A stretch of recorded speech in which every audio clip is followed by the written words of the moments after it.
ಕೊಡ್ಬೇಕಂತೇಳಿ. So ಈಗ ಬೆಳಗಾವಿ ಮಹಾನಗರ ಪಾಲಿಕೆಗೆ ಆರ್ಥಿಕ ಸಂಕಷ್ಟ ಬರಲು ಈ ಅಧಿಕಾರಿಗಳ ಕಾರಣ ಏನ್ ಹೇಳ್ತೀವಿ ಮೇಡಮ್? ನೋಡಿ, ನಾನು ಒಬ್ಬರ ಮೇಲೆನೆ ಬಟ್ ಮಾಡಿ ತೋರಿಸ್ಲಿಕ್ಕೆ ಬರೋದಿಲ್ಲ. ಅಧಿಕಾರಿಗಳು ಅಷ್ಟೇ ಕಾರಣ ಇರ್ತಾರೆ, ಜನಪ್ರತಿನಿಧಿಗಳು ಅಷ್ಟೇ ಕಾರಣ ಇರ್ತಾರೆ.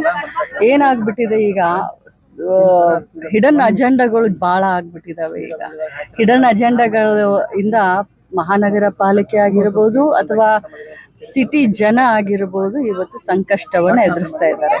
ನಿಸ್ವಾರ್ಥತೆಯಿಂದ ನಾವೆಲ್ಲರೂ, ಈ ಕಡೆ ಆಫೀಸರ್ಗಳಾಗಿರ್ಬೋದು, ಈ ಕಡೆ ಜನಪ್ರತಿನಿಧಿಗಳಾಗಿರ್ಬೋದು, ರಾಜಕಾರಣ ಮಾಡದೆ ಬರೀ ಅಭಿವೃದ್ಧಿ ಒಂದೇ ಅಂತ ಮನಸ್ಸಿನಲ್ಲಿ ಇಟ್ಕೊಂಡು ಮಾಡಿದ್ರೆ ಬಹಳಷ್ಟು ನಾವು ಬೆಳವಣಿಗೆಯನ್ನು ಸ್ವರ್ಗನೇ ಮಾಡಬಹುದು ಬೆಳಗಾಂ ಸಿಟಿಯನ್ನ.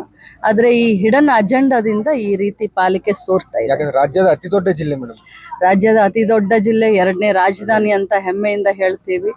ಬೆಳಗಾವಿ ತಾಲೂಕು ಉಡುಪಿ ಜಿಲ್ಲೆ ಅಷ್ಟು ದೊಡ್ಡದಿದೆ. ನಮ್ಮ ಬೆಳಗಾವಿ ತಾಲೂಕು ಜನಸಂಖ್ಯೆ 8,50,000, ಉಡುಪಿ ಜಿಲ್ಲಾ ಜನಸಂಖ್ಯೆ 9 ಲಕ್ಷ.